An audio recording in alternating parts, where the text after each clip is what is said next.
permohonan RJ ya.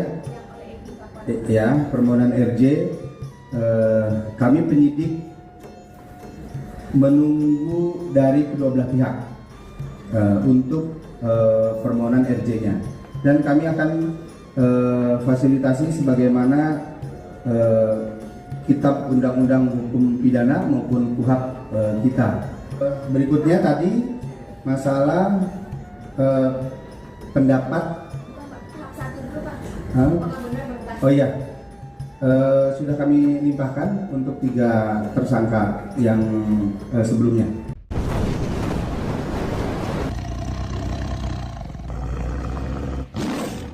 Assalamualaikum warahmatullahi wabarakatuh. Om Swastiastu, Namo Buddhaya, salam kebajikan. Sahabat-sahabat dimanapun juga berada, hari ini kita patut bergembira sahabat ya.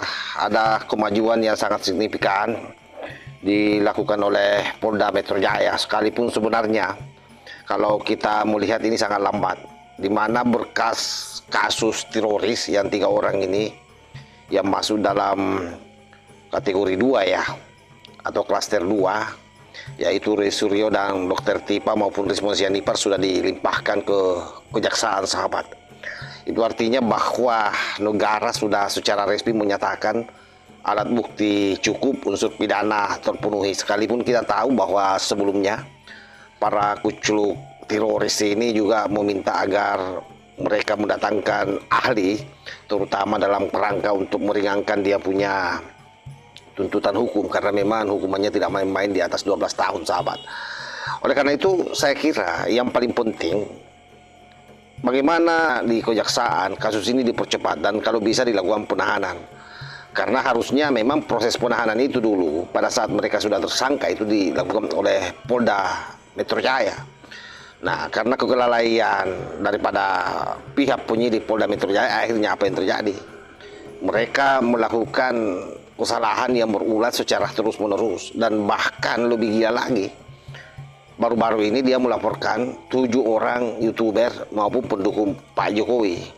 Nah, betapa luar biasanya terutama Roy Suryo ini sahabat. Oleh sebab itu sekali lagi kita sangat berharap kejaksaan, karena ini sudah bulat, sudah P21, segera untuk melakukan penahanan kepada mereka. Mereka ini harus menjadi tahanan kejaksaan.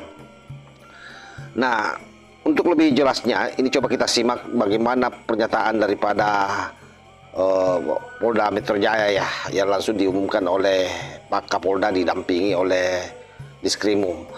Baik ya, langsung saya ini respon terkait dengan tadi pertanyaan sehubungan dengan RJ atas kasus ijazah ya. Pilihan restoratif justice adalah pilihan para pihak. Kami sebagai penyidik tentunya akan berada pada posisi yang netral. Mana yang menjadi pilihan upaya hukum yang diambil oleh para pihak, itu menjadi hak dari para pihak itu sendiri. Nanti ketika para pihak sudah memutuskan untuk mengambil upaya hukum dengan melalui restoratif justice, tentunya KUHP kita juga mengakomodir itu, dan kita akan pegang itu sebagai pedoman di dalam proses penegakan hukum. Tadi permohonan RJ ya, permohonan RJ, kami penyidik menunggu dari kedua belah pihak untuk permohonan RJ-nya, dan kami akan fasilitasi sebagaimana Kitab Undang-Undang Hukum Pidana maupun KUHP kita. Nanti sebagaimana pilihan RJ-nya dari para pihak tersebut. Kemudian yang ketiga tadi, informasinya sudah dilayangkan RJ-nya minggu lalu, Pak, benar Pak? kenapa? Informasinya dan dari hari ini sudah melayangkan permohonan RJ minggu lalu, apakah benar? Informasi dari mana ya? Dari lapor Pak. Dari? Radio 1. Oh, masih dalam proses RJ-nya ya? Benar ya Pak, sudah dilayangkan permohonan. Iya. Ya. Kemudian yang berikutnya tadi masalah pendapat. Bukan, Pak. Tahap 1 dulu, Pak. Hah? Apakah benar berkas? Oh iya, sudah kami limpahkan untuk 3 tersangka yang sebelumnya. Kemudian yang berikutnya tadi yang masalah pendapat ya, baru memproses. Jadi kami menerima laporan, tentunya semua orang boleh berpendapat. Namun demikian pelapor juga memiliki hak untuk menyampaikan apabila ada dugaan pidana dalam satu peristiwa hukum tersebut, dan kami coba